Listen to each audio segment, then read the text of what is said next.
Good afternoon, everyone. Shidi shorty Diwali hai brother. Yeah, enjoy. Whoa.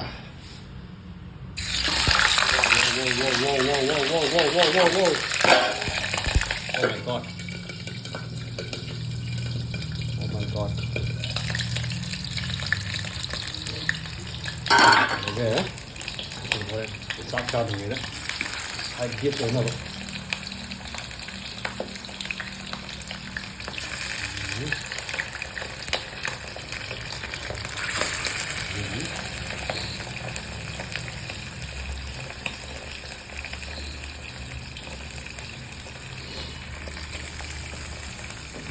Xin lỗi anh. Sạc ngày mua này sang rồi.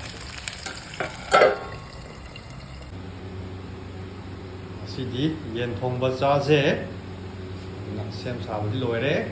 Aira leire. Ayeng si Diwali ni na mayam je. Pura festive mut leire. Di mana ba dhruva lakani. Atau palakpi ai. Atau pun na ba ko. Tapi mayam na sum yam hai begi nat de da sum yeng min na zen tau. Ti lo sa han hap ko hai ram hai. Thì lâu hàn hạp và ghé chút mấy chỉ cân được rồi thò lắm xài thò xài đây đấy thì lâu sinh chân ấm sinh ngâu gì cũng nhé đó thì yên sẽ kilo mà khởi hiện đấy thò chứ xài cái gì này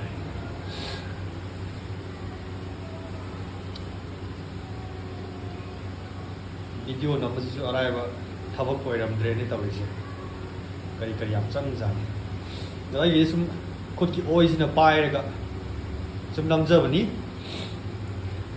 da phagi adam editing am ta yaw bi haida ne pura phagi original haida aw tharam sum da mana kidau thada biro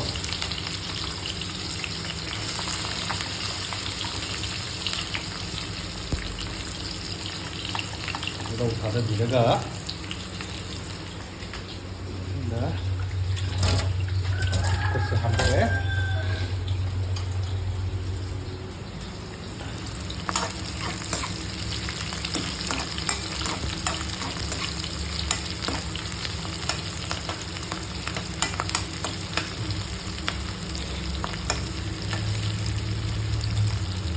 và cái lồng ngô đấy về cái cho nằm cái sinh ra suốt cái hấp này cái đó hấp tao một chơi yên chứ hấp sẽ là cái xây ngâu gì vậy đó rồi đó phải gì golden brown đi qua lấy hấp sẽ mà hậu đấy thành cần rau đấy họ một ký số tinh tao đi chứ cái này đi xào một cái mà rồi đó cái cái gì đó chúng ta ta rồi đấy chỉ một mai tiền cái trà mà hạt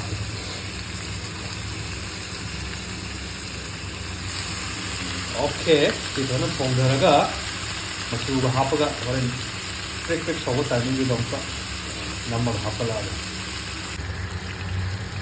chicken atau cái gì bây giờ đấy một đôi rồi mình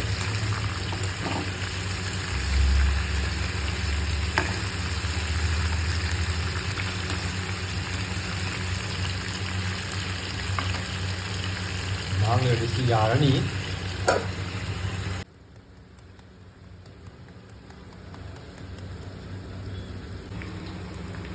mà khá sạch hơn là xì mà thấy tao của xì đi già đấy tao già đấy xì mà xì đi rồi không bột kìa khá mình là xin sẽ cả hộp hay đi mấy gì cầm chỉ lực cái bắt bảo hồi đấy nữa khang cả thiết thế nào vậy flame nó cũng lấy thơ cái đấy rồi khang nó sẽ hấp chân đấy rồi mà em thầm vậy ini mga gumbalay raga Ising hapage di matungda thum morok magi chanaga do bi ang hapaga sawlaga sum yare tadiga matam yorani. Keep watching. The end is coming. No, the beginning of the end is coming. Atau besi mulle tongda lagi.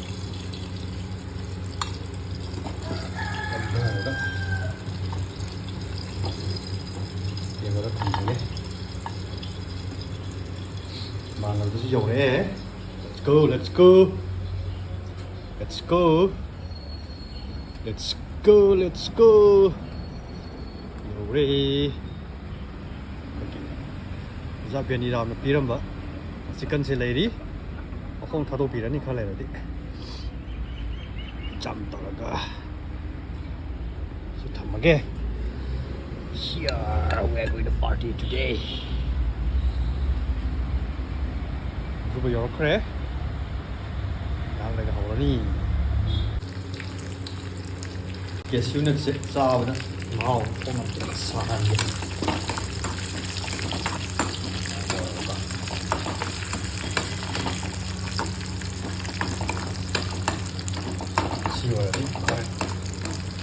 Side dish the noirani. Have a good day, everyone. Wine review. Koi yen thong se sigi stage yore. Mai ha pa so do re. Manipur ji masal ji. Thank you re ta. Ma pe pe ke ram na ja ma ni ko. Lai ko ko ta. Si ji ko. La ta na mo to ne. Chicken thong se lo se le. Mai di sum sang ni ga pha kang la ga sum ya ni. Koi Manipuri ko masu ne. Si hap kre. Pik sau re. Sama sa ki mai yang pam da min ang ra su ya re mai yang sa ni do ni bi di. Ka kang la ga. Si ya re. Sini. Nasi di video nuai te. Nuai ni di khali. Ama boy re may am haibiro. Take care. Bye bye. See you in next video.